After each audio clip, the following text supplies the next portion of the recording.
Hey, folks, it's your buddy Mike Messier. It's a live stream. You're welcome to watch the replay. Either way is fine. Either way is good. It's Mike's instant movie review. I made a special point to see this movie, Val.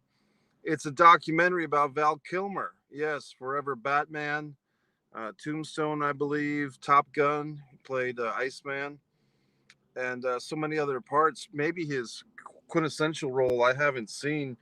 I'm not sure what happened, but I was planning on seeing it. The Mark Twain piece that he did. What's up, Shane McKenna? First live stream. This is a Mike's Instant Review, Mike's Instant Movie Review. Shane, we're talking about Val Kilmer movie that I just saw here in Jacksonville, Florida. Like I said, I made a special point to go see this movie. It's playing at 2 o'clock in the afternoon here. There are three theaters that I go to primarily in this town. If I stretch my wings a little bit, there's two more that I go to. And if I go down to Orlando, there's a sixth theater, the Disney Springs Theater, that's awesome. This theater is Cinemark, great movie theater, luxury seats. The only theater that I know of in town that's playing Val, who knows, maybe in a week or two, someone else will play it. First off, I always say, should you see the movie? Yes, I think this is a movie well worth seeing. You're not required by any means to be the number one Val Kilmer fan in the world to enjoy this film. I'm doing my review. Please stop your engine. You can be a casual Val Kilmer fan or not a Val Kilmer fan at all to watch this movie. I did not realize that Val Kilmer is suffering. He had throat cancer. He's had surgeries. I don't know if he'll ever regain the full use of his voice or if he's left with this. He's got the voice box thing. He's got a push on his throat, the hole in his throat to speak, to be heard. And they even do subtitles because it's a little difficult to understand him at times. And Val's a cool dude, man. I mean, I really didn't know much about Val going into this film. Obviously, what's my favorite Val Kilmer movie? The Doors. I think he personified Jim Morrison as the best as anybody could or has on film. A lot of his better works, for whatever reason, they fell through my cracks. I think I saw The Saint. I believe that had Elizabeth Shue in it. I know I saw Forever Batman in the theater, but some of his better, I saw Heat in the theater. Of course, now I'm listing all the movies that I did see of Val's career, but for instance, Willow, I never saw in the theater, never saw on VHS. And it's just interesting that sometimes we think about our childhood. Adam Demoy kicks in with Salton Sea was my favorite. That's mentioned in this film. Sometimes we think of our childhood, if you're a He-Man guy or say a Thundercats guy or a Top Gun movie aficionado, you riddle your childhood with this stuff that comes up with the tapestry that is your life, your memories. There was that song, I don't remember who it was, that said reruns become our history. I think that was the Goo Goo Dolls that said that reruns become our history. For me, there's also another like alternate universe of things that you didn't see. I never saw Goonies in the movie theater until this past year at this theater, as a matter of fact. There's always things that kind of slip through the cracks. Some of Val's most interesting work. I'm provoked to go see it. The Island of Dr. Moreau becomes a real big disappointment for Val. Okay, spoilers. I guess I'm going to the spoilers. I don't know if this movie is available on Amazon Prime or not. At the end of the movie, it said it was a Amazon Prime release. Val himself is listed as the cinematographer.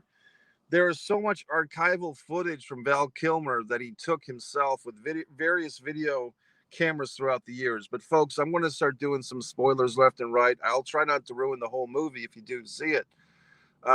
One thing I didn't know about Val Kilmer is that he was brought up with two brothers, and one of the brothers passed away at the young age of 15. And I think Val had already started going off to college for acting school, Juilliard, which is a very prestigious New York City acting school. And his younger brother dies, and basically that kind of destroyed the fabric of Val's original family. His parents got divorced. His father became kind of melancholy and lost his general appetite for life. That's Val's dad, because his youngest son had passed away.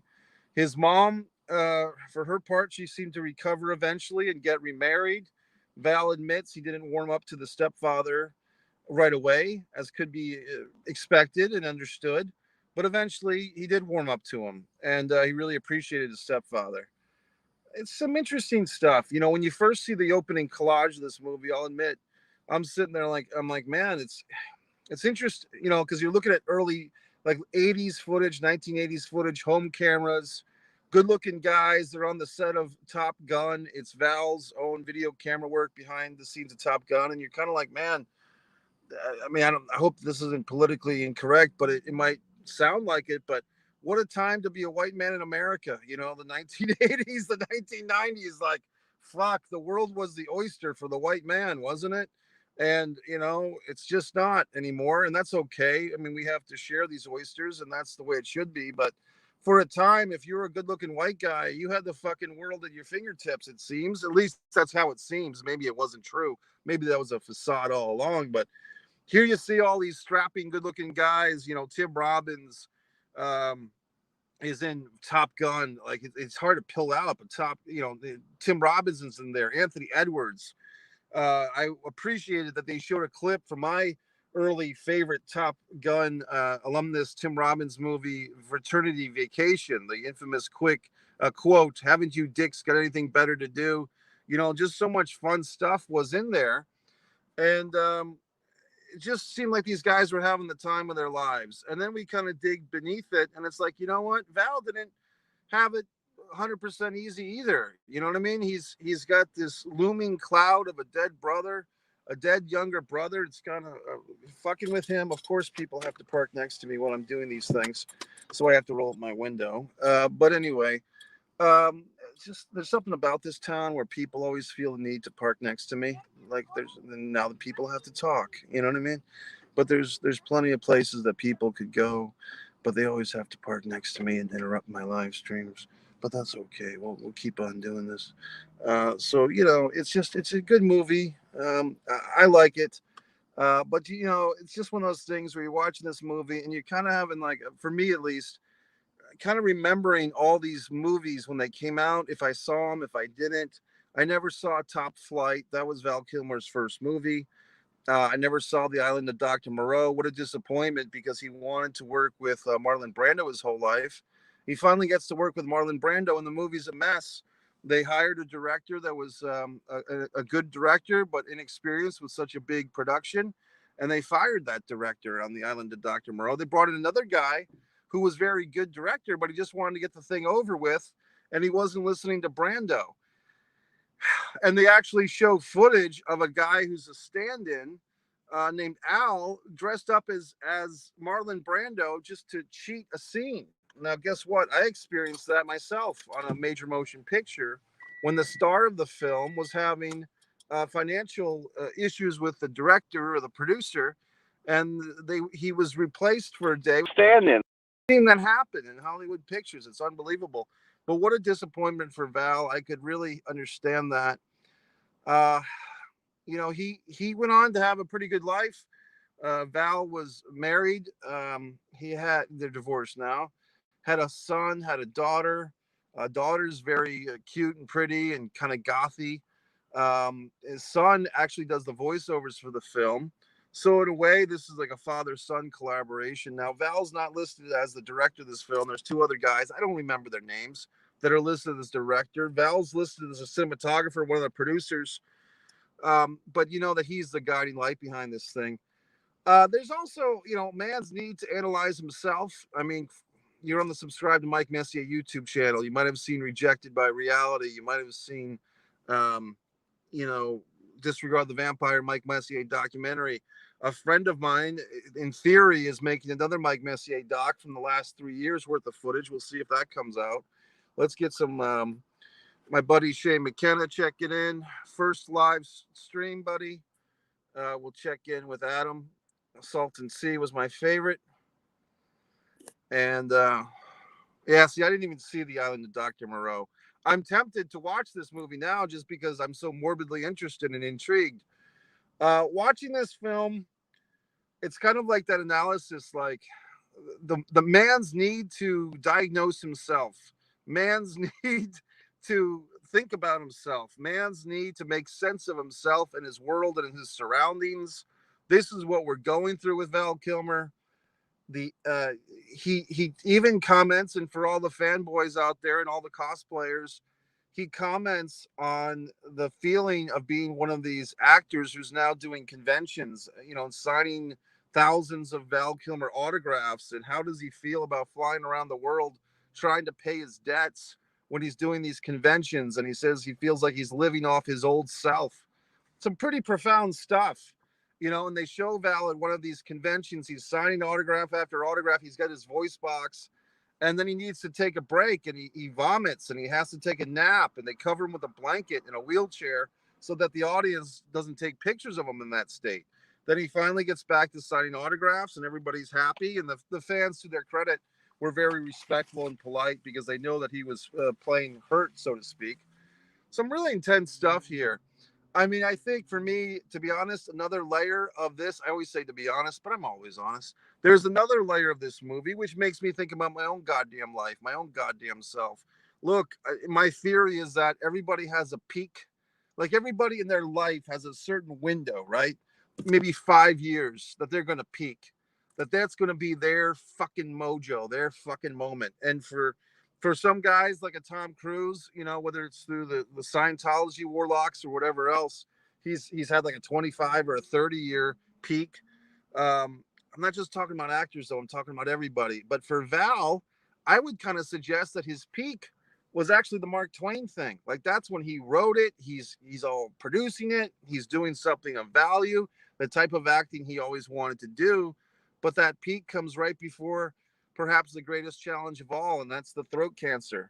I would like to think that I haven't even hit my peak yet. I'd like to think that about myself. I can't say that's for sure, though. Maybe my peak was 15 years ago when I was doing something else, or maybe when I was directing Blood Sugar Sedace, or maybe when I was doing dinner theater. Who the fuck knows? Or maybe when I was in Hard Luck and Wesley Snipes with Wesley Snipes, and all these wonderful things. Chris Ferreira, I haven't talked to him in a while. How's it going, Chris? He loved that Mark Twain project. Phenomenal. See, it was playing in Providence, buddy, at that Broadway theater. And for whatever reason, I don't know what happened. I just didn't go. I can remember walking around Federal Hill area and knowing that Mark Twain thing was playing there. And for whatever reason, I didn't end up going. Um, just last weekend, a buddy of mine here in Jacksonville was involved somehow in this SpongeBob SquarePants musical. It occurred to me to go. I had even written it down in my calendar, the different dates that were available, yet I did not go. So, I mean, I don't know what to say. Thanks, Chris, for checking in. So it's just one of those deals.